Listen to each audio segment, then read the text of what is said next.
Tanya, it's our second evening. We had an evening in Israel, also in memory of the late Rabbi Lord Jonathan Sachs. A beautiful tribute, three short shiurim in Hebrew, and then three short shiurim in English.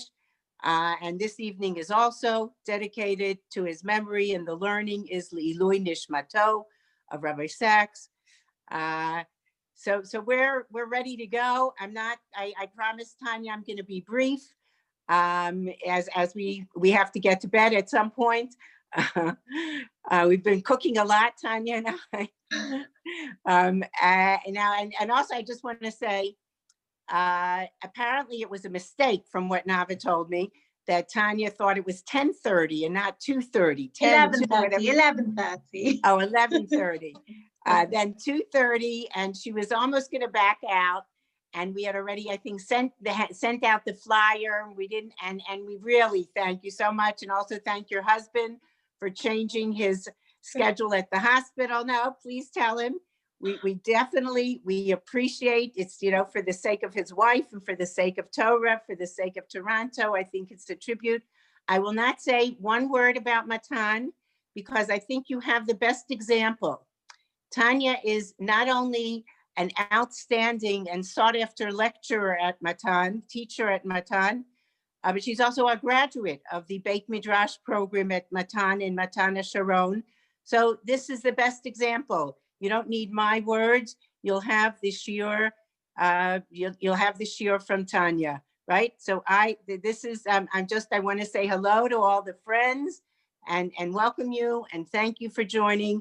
And now, I see here Jossie from Chicago, right, of course, and others. I don't see everybody, but I really welcome everybody, and it's good. We're going to have a wonderful shiur. And also, I think it's so important, Tanya, your talks on resilience and trauma. These are not easy times, and we'll I'm sure get lessons from Yakov on how to deal and overcome the trauma in his life. Thank you. Thank you so much, Rabbanit Malke. I really appreciate your words. And it's true that because I love Matan so much, and I genuinely owe Matan a huge debt for allowing me to grow through them and become who I am today, that even when I found out it was 2:30 in the morning and not 23:00,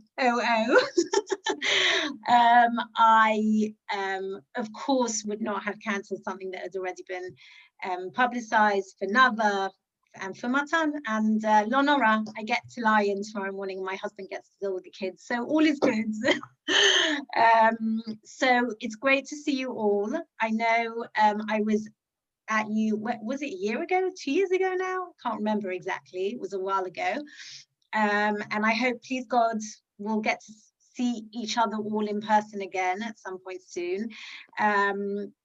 But for now, what I want to focus on is Yakov. I want to, coming up to this week's Parsha, we're going to look at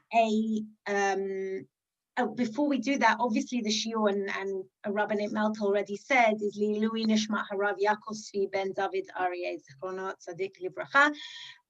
Rabbi Sachs was a teacher, a mentor for me, both on a very personal level. I lived in London, I learned under him, I went to a lot of his lectures, and I met him quite a few times. He directed me in various different things in my life, but also on a more limud level, a lot of his thoughts really informs who I am and what my thinking is. And my students, when they heard about his passing, I got so many messages saying, how are you? Because they knew that when I brought him to a source sheet, he just wasn't just another source. He represented so much of who I was as well. So this is really in his memory. So to go to Yakov, two things I'm going to say, a few housekeeping. Number one, if anyone has any questions throughout, you're more than welcome to put them on the chat, and I'm going to really try and leave 5 to 7 minutes at the end for us to be able to answer any questions. And there was a second thing, Nava, I can't remember what the second thing was. Oh, cameras, yes.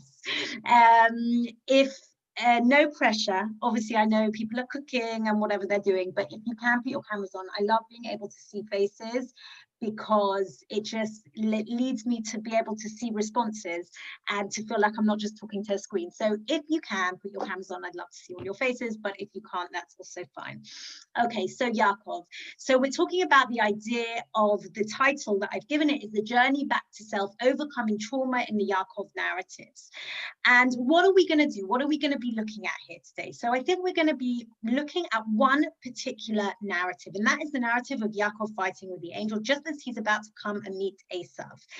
And what I want to try and understand first and foremost is to begin with the background to who Yakov was. Let's just take a step back and look at where Yakov has come from. Now, again, I'm going to premise what I'm saying with the following. What I'm presenting you tonight is not an all-encompassing, overarching view of this particular narrative. It is but one perspective.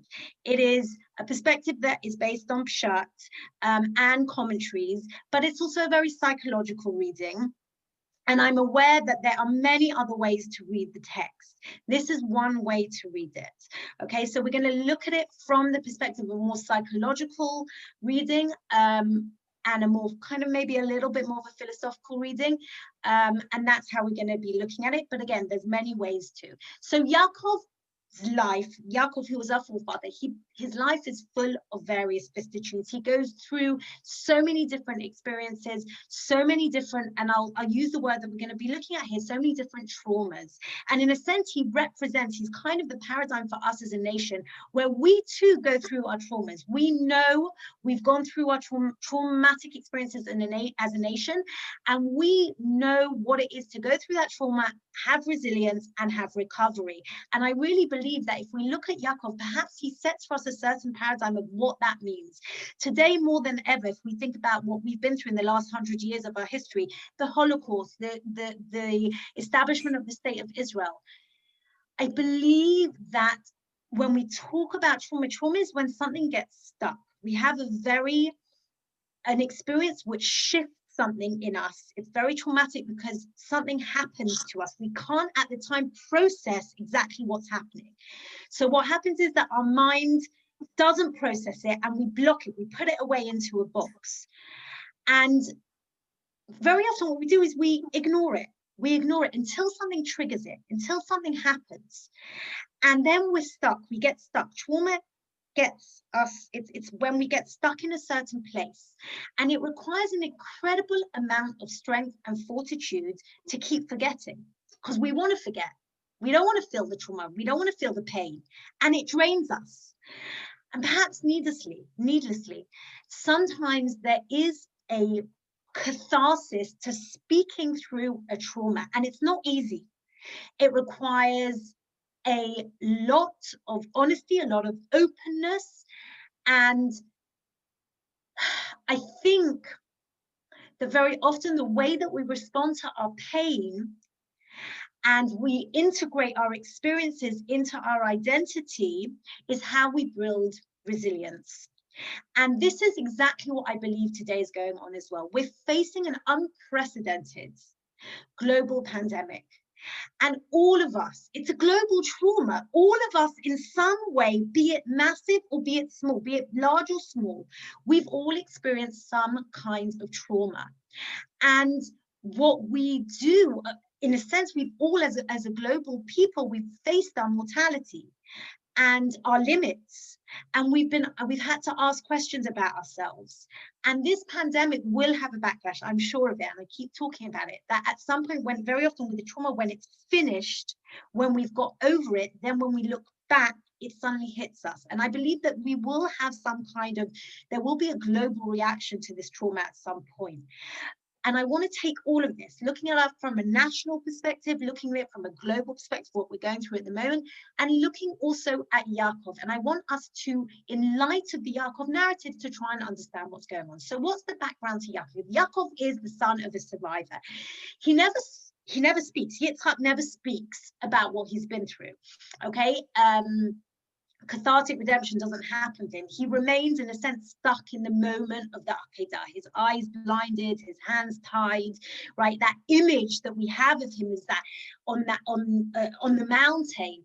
And even the text itself, if you look at the pshat, he doesn't come down. Abraham returns, but in a sense, what the pshat is implying to us is that Yitzchak remains up there, because there's a part of him, and that's exactly what trauma is. Part of him gets stuck up there in the mountain, right? Yakov lives in that house with and again, I'm using modern day language, but with a Holocaust survivor, right? With a survivor. And in many ways, he lives under that kind of repressed memory, the veil of repressed memory. And he also desires a kind of antithesis to his father's life, a simple tent existence. And that's what we see with Yakov. We see he lives a simple tent existence. He is the man of the tent, of the ohel. And it's far removed from that kind of tempestuous experience of Yitzchak. He doesn't want that. But unfortunately, that's not how his life ends up being. Okay, that's not how it pans out. And under the influence of his mother, and here I bring in the midrash, but you can see it. And again, I'm not going to bring you all the pshat at the moment. I'm just kind of staging it. But if you look at the pshat, it's clear that Yaakov is very ambivalent about what he's about to do. And it's almost as if Rivka is forcing his hands. She's almost coercing him. And even in Bereshit Rabbah 65, it talks about the idea of under duress, bent and weeping, Yaakov goes and deceives his father. It's not something he necessarily wanted to do. When he does it and he puts on the clothes of Esav, he then clothes himself in a new identity. He's moved from the simple, constructed reality, which was the tent, to one of complexity and entanglement. And literally the motif, the imagery here is it's so visceral. The hands of Esav, the entangled hair, that's what Yaakov enters into, right? A lifetime, in a sense, of repressed guilt. And we see it come through all the texts that are attached to Yaakov as his life goes on, that guilt, that deception follows him the whole way through. We don't have time to look at where we see it, but just the most basic, right? And Nechama Leibovitz, by the way, has a beautiful piece where she talks about it at length, right? But the most basic thing is, think about his life, think about Rachel and Leah, that Lavan deceives him, then think about his sons deceiving him with Yosef. Then Lavan, before that, even obviously, Lavan deceives him in the business with all the sheep and the goats and everything else. He's constantly being deceived. He's allowing himself to be deceived, I would argue, because in a sense, he believes he needs to be punished for what he did. There's a repressed guilt, and in that repressed guilt, one allows oneself to suffer the same punishment of what one believes one did wrong. And that's where we are with Yaakov. At one point, he almost is passive. He doesn't, even though he knows he's meant to return to Eretz Yisrael, he doesn't return to Eretz Yisrael. Hashem eventually comes to him and says, you need to leave, you need to return. He actually needs to return because he needs to remember. In a way, not returning back to Eretz Yisrael, back to his past, is repressing the memory of the trauma, of the deception, of the moment of deception. Having to return back to where I came from is having to open up that cupboard, that closet that I closed with the trauma. And that's exactly where we find him in this week's parsha. We find him having, on his journey back, returning. And here I want to share the text with you.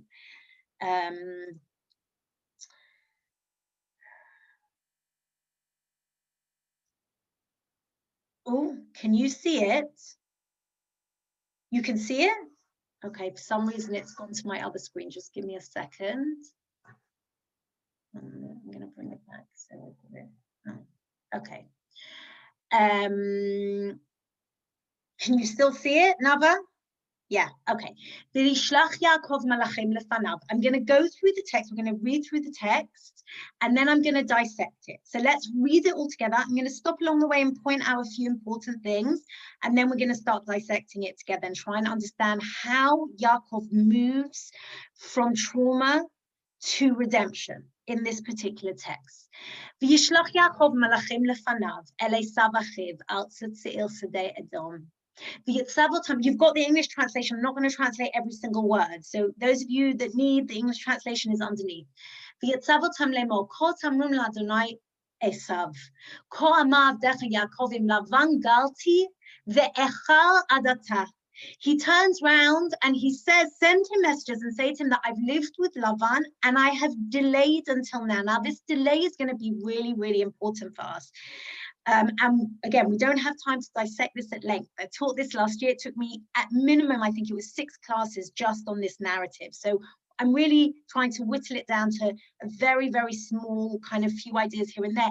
But there's a lot to say here. And one of the main things I think for me is this idea of achel, that he was delayed. There was a delay. Trauma is also a delay. It's a delay in processing what has happened to me. And he sent all of these gifts to Esav to pacify him, to tell him maybe even the guilt of what he did to his brother. I feel terrible. Take all of these things. And the messengers return. They say, Banu al achicha el Esav, v'gam holech likvatecha, v'arba me'ot ish imo. Okay, he's coming towards you, the messengers say, and there's 400 men with him. What does Yakov think? What does he presume? He presumes his brother's coming to fight him. Okay, remember last time he saw his brother wanted to kill him. That's why he had to run away. And now his brother's coming and he's got 400 men. Why would he bring 400 men? The only reason would be in order to attack him. And here we have a very telling verse. V'yir'a Yakov me'od v'yetzer lo. Yakov was fearful. And again, the translation has, I don't even know what the translation is, how they translate it. Yakov was greatly afraid and distressed, okay? But really the translation is, Yakov was greatly afraid, vayatzer lo, and he was narrowed, okay? And there's a big difference between fear and angst. Fear is when I fear something. Yakov feared his brother attacking him. Angst is a very existential feeling. Okay, the existential philosophers in the 19th, 20th century, they spoke about the idea of inner angst. Angst is when I fear life. I fear my mortality. I fear the world. I fear my existential existence. There's something, it's much, much deeper. It touches on the very soul of a person. Yakov feared his brother attacking him. He feared his camp being attacked, but he also suddenly faced himself again. He divides them. And again, this division to me is not just a division in terms of a practical, pragmatic division of the camps so that his brother won't kill them all, but it's a division inside himself. He himself is divided. Am I Esav? Am I Yaakov? What identity? The minute he put on the clothes of Esav, his identity changed. He was no longer that simple tent dweller, that Yaakov. He then became, there was an element of him that became Esav, and he himself felt a divisiveness within and didn't know where he stood. Okay, and he says if he comes to one place, he can kill that place and the other one will remain alive. Pasuk Yud, V'yomei Yakov Elokei avi Avraham Elokei avi Yitzchak, Hashem omer elai shuv la'atzcha u'miladcha va'etzeva imach. He says, Yaakov has a prayer to Hashem. He says, you told me to come back. You told me you were going to do good for me, God. You need to fulfill what you promised me. And here in the words that Yonatan Razel has made famous, right? In his beautiful song, Katanti mikol hachasidim ve'kol ha'emet asher asita et avdecha ki makali avalti et hayaden hazeh va'ata hayiti b'shnei machanot. Right? Even the words themselves are so telling. Okay, he turns around to Hashem and he says, Katanti mikol hachasidim, I'm worth nothing. Okay, even here we feel that Yakov, that sin follows him the whole time. He can't come to terms with the fact that he did what he did, and that deception wasn't just a deception of his father and his brother. It was a self-deception, and self-deception is the worst kind of deception, because it's a deception you can't escape from. He can run as far as he wants from his brother, but he can never run from himself, even though that's what he's been trying to do. And therefore, when he says, "Va'ata hayiti l'shnei machanot," literally, I was two camps. I am two camps. Within me exist these two beings, and I don't know how to reconcile them. I don't know what to do. Hatzileni na miyad achi. Right? Miyad Esav. Why does he have to repeat it? Right? Save me from the hands of my brother, from the hand of Esav. Why both? Because that's exactly what the Pshat is telling us here. There are two, there's an explicit message here, and then there is what we call a sub-narrative, right? A subverted narrative. And the explicit narrative, the Pshat, if you like, is that he's talking about this attack that his brother's about to come and do, his brother's about to attack him. But here there's a sub-narrative, and the sub-narrative is talking about what's going on inside of him. And in that sub-narrative, we have him being two camps. In that sub-narrative, we have Hatzileni na miyad achi miyad Esav. Save me from the hand of my brother, that is the person who's about to attack me, but save me from the Esav within, from the part of myself that I took on when I donned the clothes of Esav, when I deceived my brother.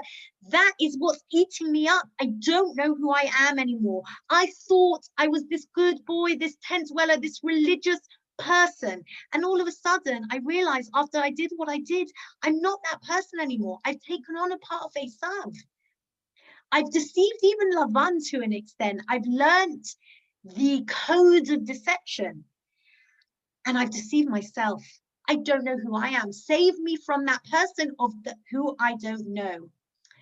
And he continues and he says, he continues, "Hatzileni miyad achi miyad ki yireh anochi ito pen yavo vehekenu en vehekeni vehikani em al habanim." Again, a fascinating word play. The mother on top of the sons. Okay, what's he referring to here? So one way of reading it is, in case he comes and he attacks us, and he attacks the mothers and the children. But em al habanim, the only other time that's ever used in the Torah, in Tanakh, in fact, I think, almost certain, is which mitzvah? Shiluach haken. Okay, Shiluach haken is em al habanim, when the mother bird hovers on top of the nest. Yakov here is turning around and he's saying, it wasn't my fault. My mother hovered on top of me. She coerced me almost to do this. It was Rivka's act. I had no choice. I had no agency. Save me from my brother, because I don't deserve to be attacked. And yet there's a part of him that's also saying, maybe I do deserve to be attacked. There's a kind of a double play here. I'm going to skip this for the minute. I want us to just go now to, he sends again loads and loads of gifts to his brother, and all of these gifts, and it comes to the point where he's sent everyone across the river, okay, and he is finally left alone. And if you look at verse over here, verse 20, Vayatzev gam et hasheni gam, it seems to have got a bit messed up here. Gam Yakov acharenu ki amar,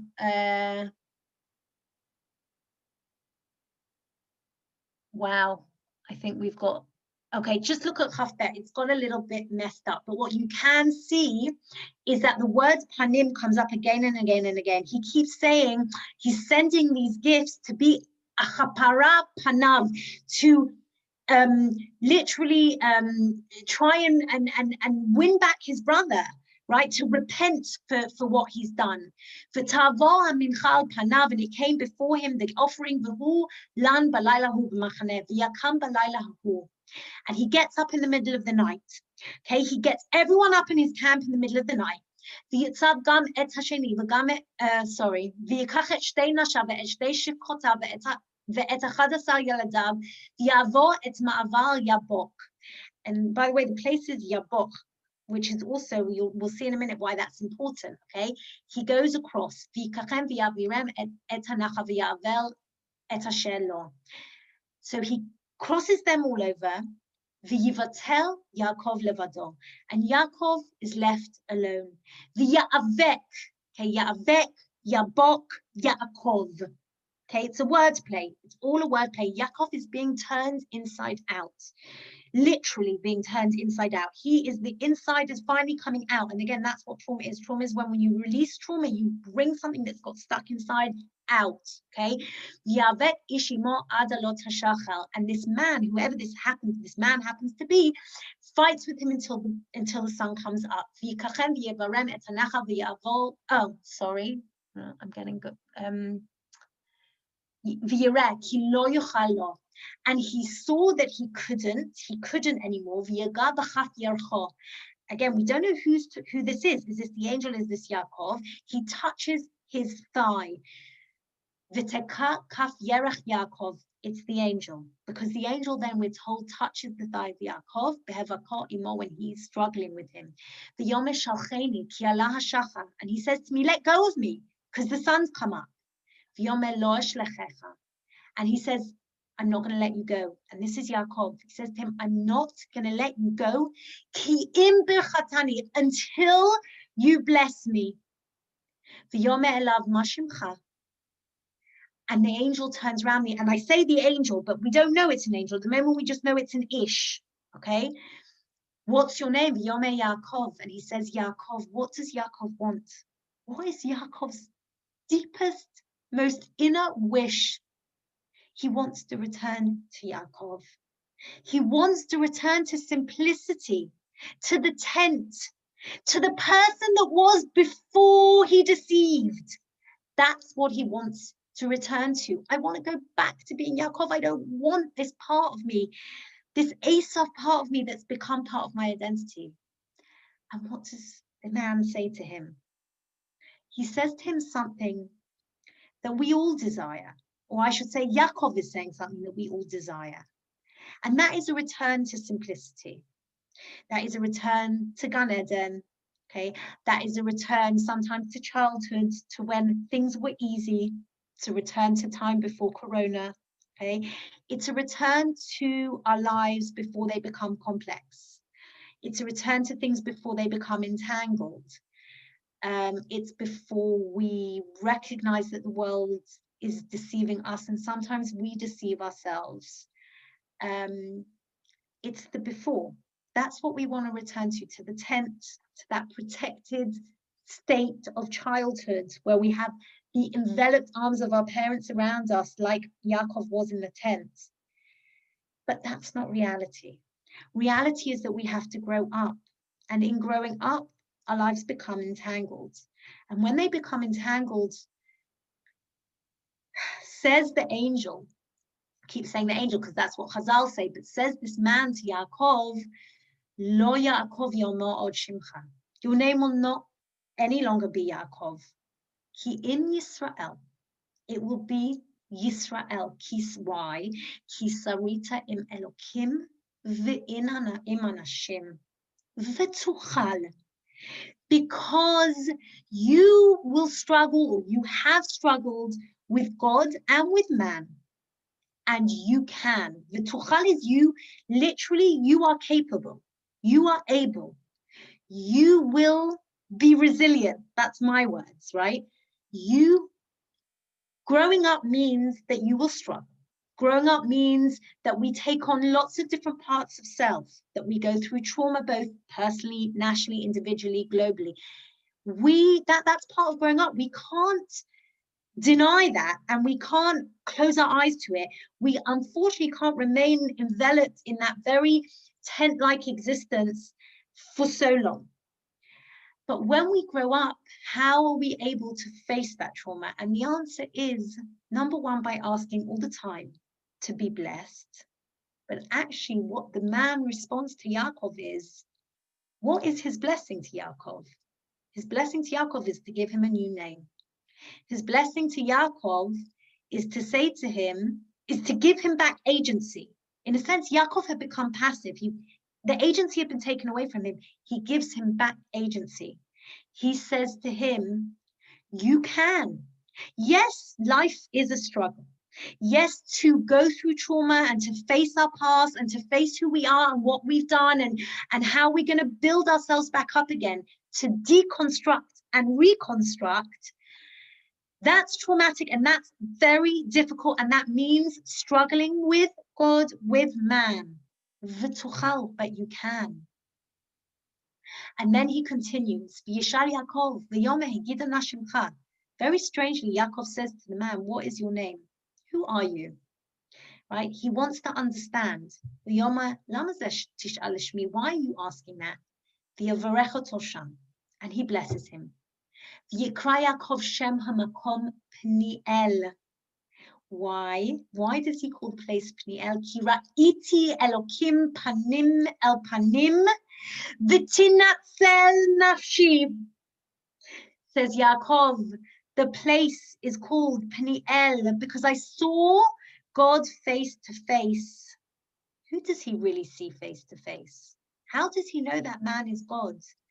And again, here I want to suggest that very often when we actually see ourselves and we begin to love even those parts of ourselves that we don't like, and we recognize that those parts of ourselves that we perhaps had suppressed, that we perhaps don't like, when we are able to embrace the wholeness of our being, we see that we're B'Tselem Elokim. We see that we come face to face with Hashem because, and here, this is really was Rabbi Sachs's philosophy. It wasn't just about being dependent on God to come and save us. It wasn't just about being a person who believes in God and everything is going to be okay.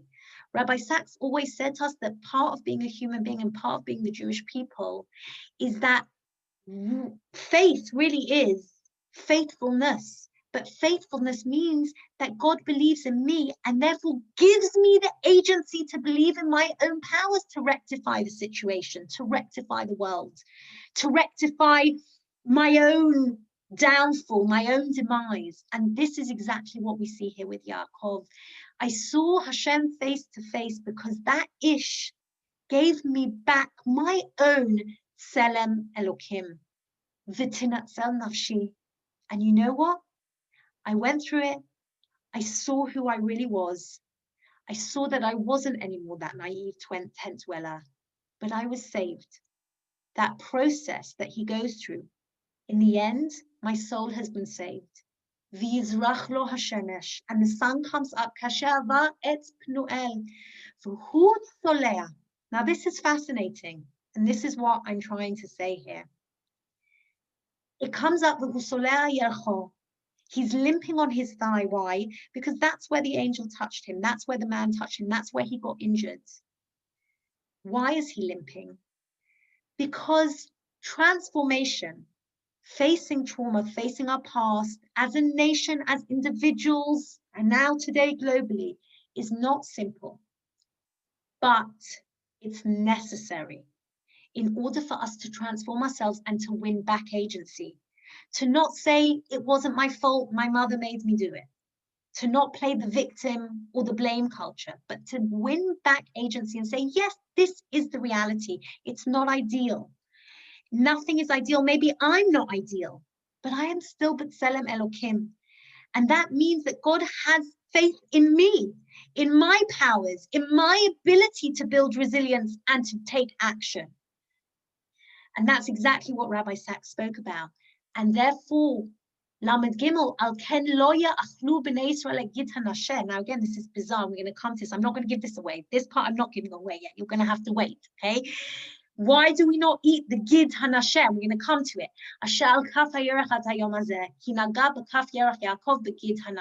Okay, twice we hear that word. Now, what you can see from my bolding and underlining, all the various leitmotifs, all the milot manchot, right? All the words that keep repeating themselves. It's because they are crucial to our understanding of the narrative. Okay, we see the gid hanashem is repeating itself, panim. Panim all the time is coming back and forth. Panu el, panim el panim. Okay, panai, panav, all of those words. Achal, achel comes up again and again. Okay, and these are all very, very important parts of the narrative. I'm going to stop share for a second. Okay. Okay. So let me just see what we've looked at here. So we've looked at this narrative. We've seen it from the theme that I'm building, which is the theme of trauma. And I want to now address 3 or 4 different other themes, different themes that build through the narrative. The first is the idea that we said of acher, of lateness, of otherness, okay? And if we look through, fascinatingly, the whole of the message Yakov sends to his brother all the time, we detect this otherness, because acher, kamila acher, is to be late, but it can also mean acher, which is other. What Yakov seems to suggest when he says, Im Lavan galti ve'echal adata, he's saying not just I was delayed in coming back, but the otherness, the acher, the otherness within me is what delayed me. That if we're stuck in the past, if we're stuck, we can't move forward. It was the otherness within him that did not allow him to move forward. In source number 2, I'm going to share the screen in a minute when we need it for more intricate text. But in Rashi, for example, comes along and he says, because you have delayed to fulfill your vow to sacrifice to me at Bethel, you've been punished by this trouble. He talks about punishments that Yakov will get afterwards with Bina, coming because he delayed in coming back. Okay, so this delay is something that I believe is related to this idea of otherness within himself. The second thing that we looked at, if you remember, was this idea of fear and angst. Okay, Yakov Yaakov was very fearful, and he was narrowed. When fear is a narrowing. That's what happens to us. We narrow our field of vision when we fear something. Okay, so fear anyway is a narrowing, but there's also 2 different things. There's the fear of something, and then there's the angst, which is a very, very inside feeling. Okay, and because of all of that, Yakov turns around, as we said, and says, Katanti. There's feeling of undeservedness about Yakov. He doesn't feel like he deserves anything. We see it the whole way along.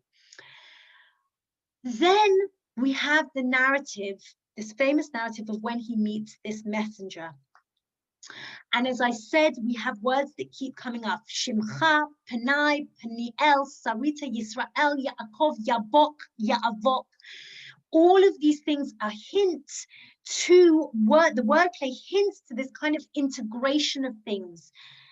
The moment of the meeting is the moment when Yaakov becomes Yisrael. When the achel, when the other, when the behind becomes Yashal. Yaakov is Ekev, it's the heel. But he's turned into Yisrael, into the Yashal, into the straight, into the face to face. Okay, Yaakov, Yabok, okay, is the behind. Yisrael, Panim, is the forward.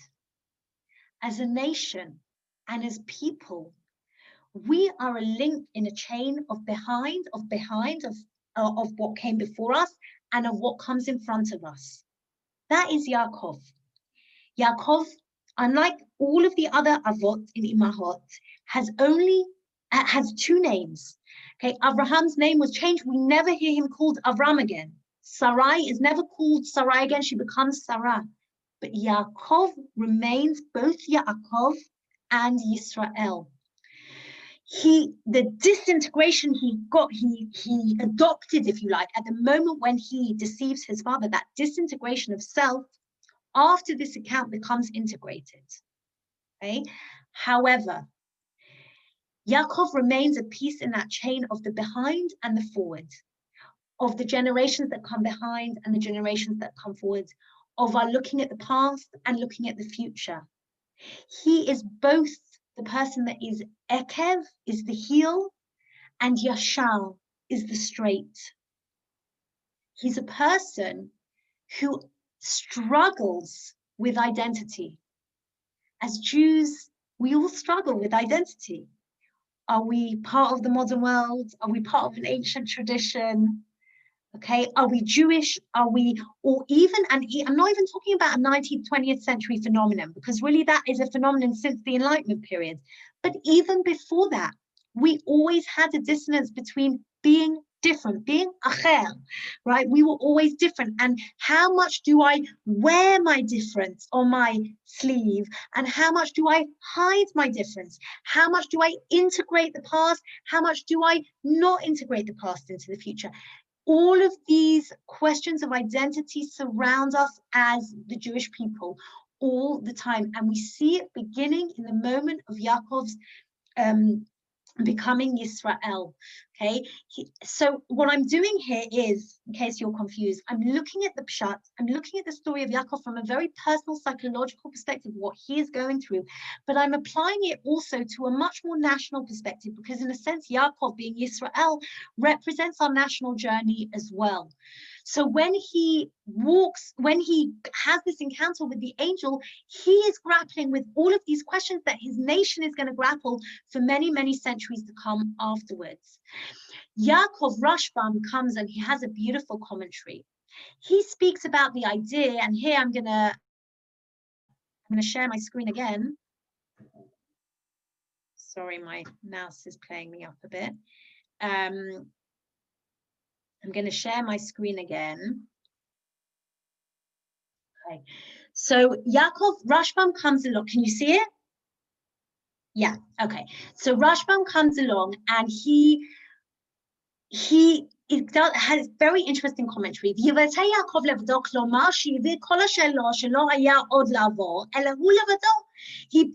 everything across the river except for him. Why, says the Rashbam? So that he can run away. So he didn't have to meet Esav. What the Rashbam suggests is what Yaakov wants to do is once again to run away. And how often do we do this ourselves? When we don't want to face our doubts, our memories, our traumas from the past, we avoid. Avoidance, flight is avoidance. We avoid. And what Rashbam is suggesting here is that's exactly what Yaakov is about to do. And instead, he is forced to have this encounter with the Malach. And here I want to move down. I'm going to skip Rashi for now. But I want to look at Shmuel Klitzner, who in an amazing, amazing book speaks about the idea of this whole encounter. And he says as follows. Hold on, I've lost. Can you see it? Yeah? Okay. Programmatically repeated words provide the reader with a vocabulary with which to decode the following scene. It's not simply that the latecomer who comes from behind will confront his nemesis face to face. So again, you can see he's playing with all of these ideas. More profoundly, the mode of Jacobness will undergo an about face in order to confront and engage that which had been previously deflected and evaded. Several commentators have sought explanation for Jacob being on the wrong side of the river. It would seem reasonable in light of the overall context that while this logistic anomaly is indicative of Jacob's ambivalence, it is primarily an underscoring of the central theme of the struggle at Yabok. In order to move forward, Jacob must first go back. And I'm going to just stop here a second. In fact, I won't. Before he can become Yisrael and before he can confront Esav, he has to return to the source of his fears and repression. Geography here is symbolic ground or psychological territory. The psychological territory marked off. Jacob will meet Yabok, that is to say, Yabok is Yakov inside out, right? He will be turned inside out. That which was behind him will come at him face to face. His past will meet him at the crossroads with his evolving future, and his very identity, the meaning of his name, will be reversed. There's something beautiful about what Rabbi Shmuel Klitzner is saying. And he is essentially telling us that this whole drama, this whole narrative is a psychological story of Yaakov facing his past, but it's not just about Yaakov, it's about us as a nation too. How much of the past do we take into the future? At the moment, for my doctorate, I'm studying Rabbi Yitzhak Greenberg's post-Holocaust philosophy. And one of the things that I'm really grappling with in a minute, I brought a couple of sources for you, is this idea of how much should Holocaust studies be part of the pedagogical agenda today for teenagers, for anyone, for us as a nation. How much should we carry that burden with us, and how much do we leave behind? How much do we need it to create future, and how much do we not? And I think this is also how much do the memories stunt me, and how much do they allow me to grow? How do we know how to integrate trauma? How do we know how to integrate something that we've repressed for so long? So this is exactly what I believe happens at the moment that Yaakov is at the river edge. And here I want to look at this idea of the Gid HaNasheh. I titled this part, Redeeming Through Speaking the Repressed. And here I bring Freud. Okay, and he says as follows: the patient cannot remember the whole of what is repressed in him, and what he cannot remember may be precisely the essential part of it. He is obliged to repeat the repressed material as a contemporary experience instead of remembering it as something in the past. Okay, and this reminds us of one of the major parts of our yearly calendar, which is Leil HaSeder, when we repeat what is in our past in order to create our narrative, our self-narrative, okay? This is exactly what Freud is talking about. And using all of these ideas of what Freud is talking about, what Shmuel Klitzner is talking about, what we've developed in terms of Yakov and his identity and the repression of the past and who he is, I want to look at the Gid HaNasheh. What is the Gid HaNasheh, and how is it bichlal related to the story, and why can't we consume it? Because of the fact that the Ish touched the Yerech of Yaakov and afterwards he limps. What does it all mean? So look at what Rashi says in source number 7. Source number 7, Rashi says, "V'lama nikra shmo Gid HaNasheh, lefi shenasheh mimokomo va'ala." Right? Why is it called the Gid HaNasheh? Because it sprang out of place, meaning on his hip thigh, his hip bone, and it rose. Right? And that, v'hu lashon kfitza, it's like it jumped up. Right? V'chen nishteg v'rotam. He gives 2 verses. The might has failed, that's one verse, but the other verse, which is very interesting, he gives about the when Moshe names his son Menashe, and he says sorry, not Moshe, Yosef, slicha. And he says Kinasheni Elokim et kol amalai, because God has allowed me to forget all of my oppression. That's why Yosef names Menashe. What is Rashi hinting at here? He is hinting that Gid HaNasheh is repression. We are repressing. And let's think about the word itself. Lahagid ma shenasheh. To say that which has been forgotten. That is what Yakov needed to do. Rav Shimshon Fulhash has a beautiful commentary, which I'm not going to read, I'm just going to say. He says, why the Gid HaNasheh? Why are we not allowed to consume it? Because we shouldn't be consumed by our submission, by our suffering. Our suffering shouldn't consume us. And therefore, we shouldn't eat the Gid HaNasheh. Where Yakov was limping, he was in pain, he was suffering, we shouldn't be consumed by it. But I think Rav Shimshon Fulhash and Rashi both bring exactly the idea that I think is so important here. that Yakov says to, and I want to refer you back to the original text. If you remember, Yakov turns around to the man and he says, "Vayomer higida na shimcha." What does that sound like? Gid hanasheh. Higida na shimcha. Gid hanasheh. It's a word play. It's a word play. Because at the moment when Yaakov wants to know his identity, he says to the man, "Tell me what your name is. I need to understand who you are. I need to understand what you are giving me. Who am I now?" In a sense, the man that Yaakov, we haven't even spoken about this, we don't have time, but many of the commentators talk about them. This is what Rashi says, that who Yaakov grappled with was the demon, so to speak, or the angel of Esav. Okay, that Yakov was grappling with the side of himself he had taken on when he deceived his father, that Esav part of self. And when he says to me, "Gid hanashimcha," tell me what your name is, what he's really asking is, who am I? What is my identity? And he gid hanashimcha, gid hanasheh, to know who we are, to answer the question of our name. Gid hanashimcha, what is our name? We need to lahagid et hanasheh. We need to speak that which has been suppressed, that which has been forgotten, to know himself and to be able to move forward. Yaakov had to confront himself and his past. He had to relive the painful memories. He had to find a way of identifying his new self. He had to learn lahagid hanasheh, to speak the forgotten.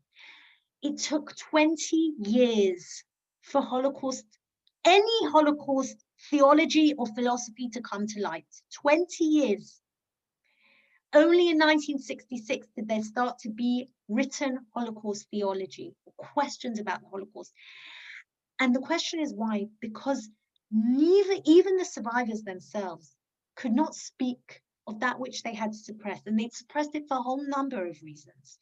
I want to just read with you two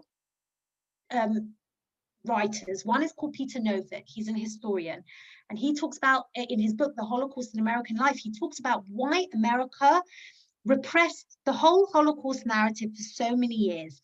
Trauma is that which is so unbearable. Hold on, I'm just checking that you've got it.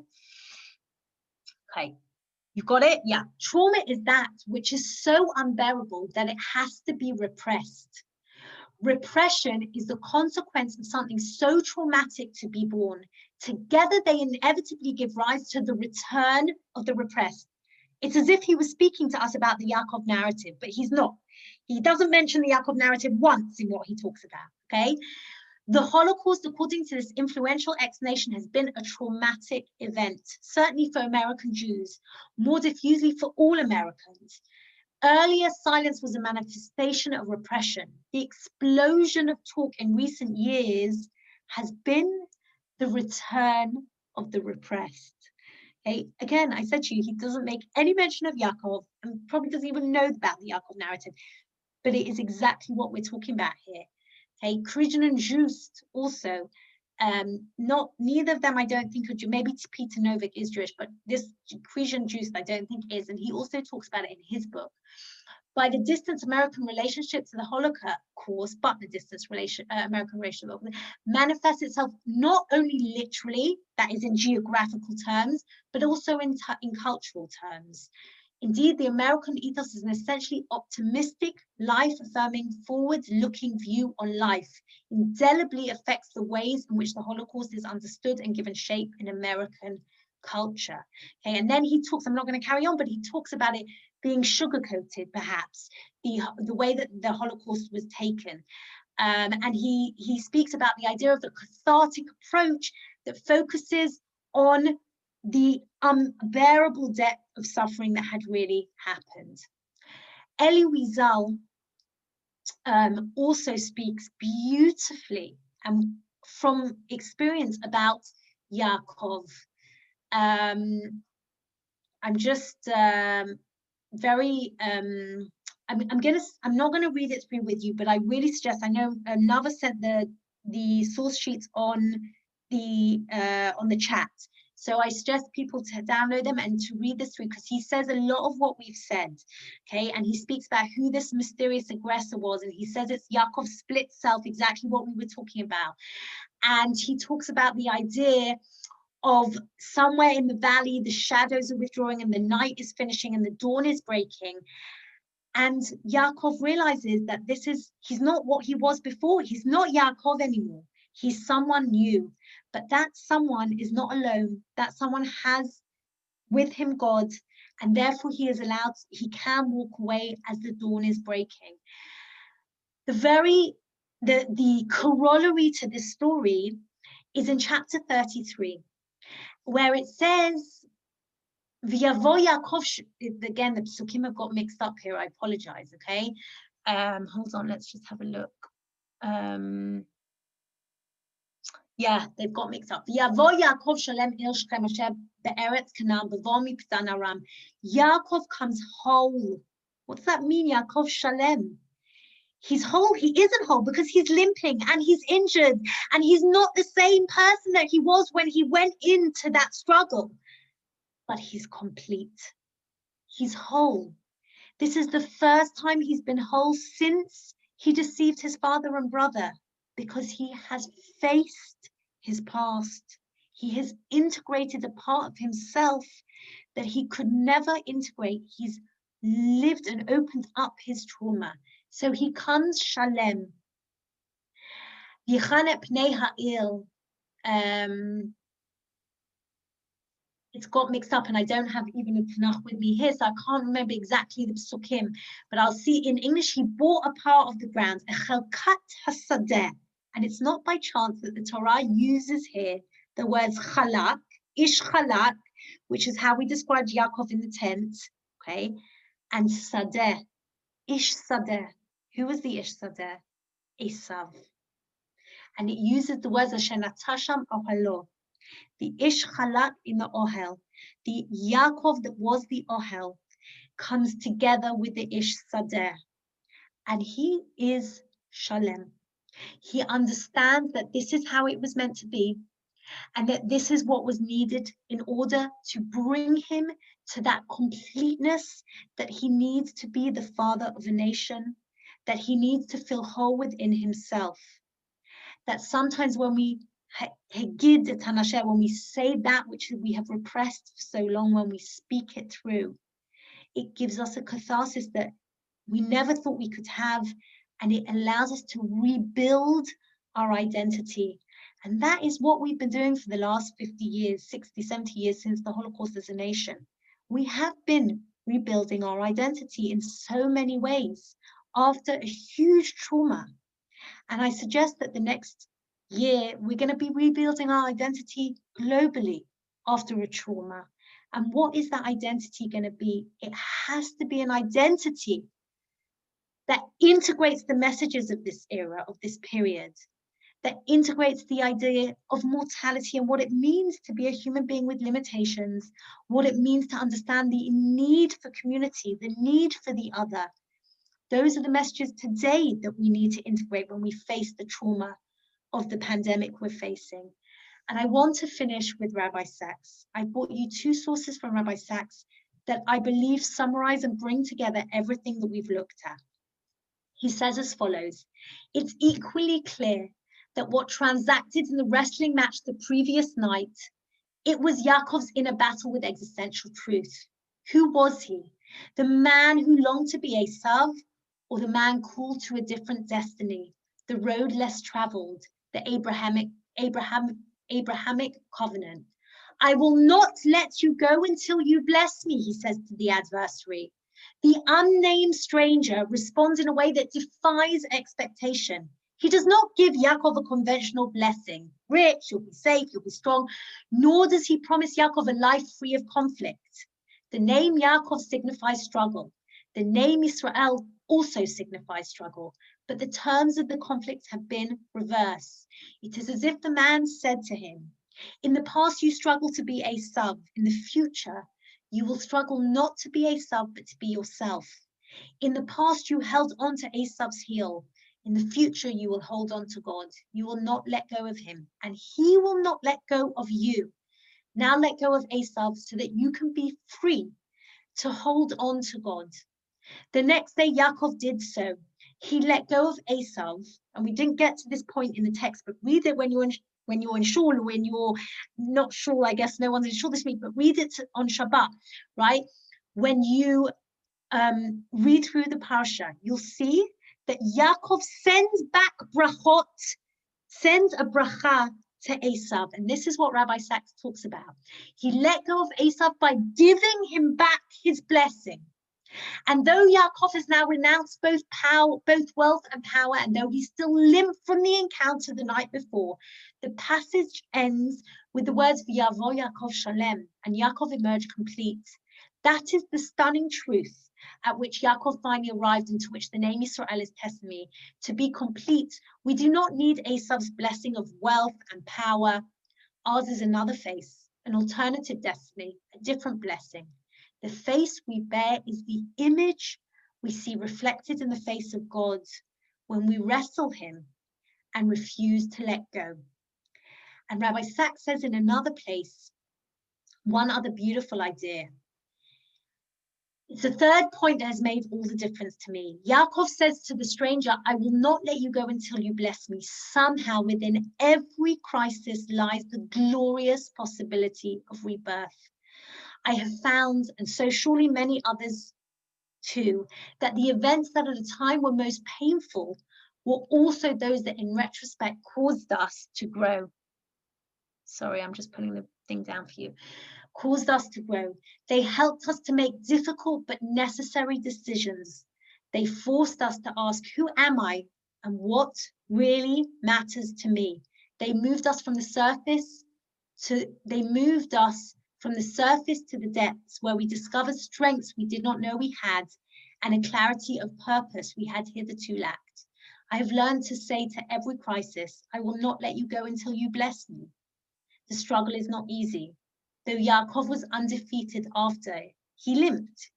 Battles leave scars, yet God is with us even when he seems to be against us. For if we refuse to let go of him, he refuses to let go of us, giving us the strength to survive and emerge stronger, wiser, blessed. Rabbi Sachs summarizes it beautifully. The one thing that we learn from this narrative, after having looked at it from the psychological perspective and looked at it from the various perspectives of the Pshat and various Mefarshim, that tell us that this wasn't just a, struggle between two people. This was a struggle within Yakov himself to face his past, to integrate parts of himself that he couldn't or he hadn't, to understand that the Esav within is something he can let go of and move forward. But more than anything, and Rabbi Sachs could have written that for today more than ever, to say, I'm not left without a scar. When we face trauma, it doesn't leave us unscarred. It leaves us with a limp. But if we can't find the blessing, one blessing to take out of it, we can't move forward. The sun won't come up. And therefore, Yakov teaches us that when we face that struggle of self, of nation, and even as humanity on a global level, trauma needs to be spoken. It needs to be processed. It needs to we need to get through it. We need to lahagidat hanasher, to say that which has been forgotten, as a nation as well. But ultimately, in order to take our history with us and move it to the future, we need to find with it the blessing. And that is really what Yakov teaches us. And I hope it's something that all of us can learn from this week's parsha, and generally from the times in which we're living in today. So thank you all. It's been fabulous to see some faces that I remember I saw 2 years ago, I think it was now. Really loving to see it, you all on Zoom. And I am gonna just ask if anyone has any questions. I don't see anyone's written in the chat. If Nava, can we open up microphones if anyone has any questions that they want to ask? We've got like 3-4 minutes. I want to just say, first of all, thank you very much. That was Just tell me who's speaking so I can see you. Rebecca. Okay, I'm just looking for you. Hold on. Okay, I can see you. Hi, Rebecca. Hi, thank you. That was just beautiful. I think I speak for everybody in saying how remarkable that was, but I won't waste time on that. But I'm just thinking that as you spoke from the beginning, one of the things that never quite solidified for me is the Rambam saying that angels were always just visions, that they weren't actual beings that people encountered. And here it just really made complete sense, because now the package made sense, and you've left us with so much to think about, and yet such an important message for now, for our lives, for everything. So thank you. Thank you, Rebecca. 100%. I think it works beautifully with what Rambam says. 100%. Yeah. Thank you. I think if everyone's good, then just want to thank Tanya again for waking up in the middle of the night or staying Didn't up. wake up. I didn't go to sleep. Staying up. And for this really inspiring and beautiful shiur. So really, thank you. Thank you all. I hope to see you all soon in person, please God, maybe on our next trip. And thank you, Rabbanit, Malke, and thank you, Nava, for organizing. And I'm sorry I misunderstanding caused Nava such stress, but it all worked out in the end. And it's great seeing you all. Laila Tov from me. Have a good evening to you. And we'll meet again soon. Nice to see you. Nice seeing you all. Good night. Shabbat shalom. Shabbat shalom. Shabbat shalom.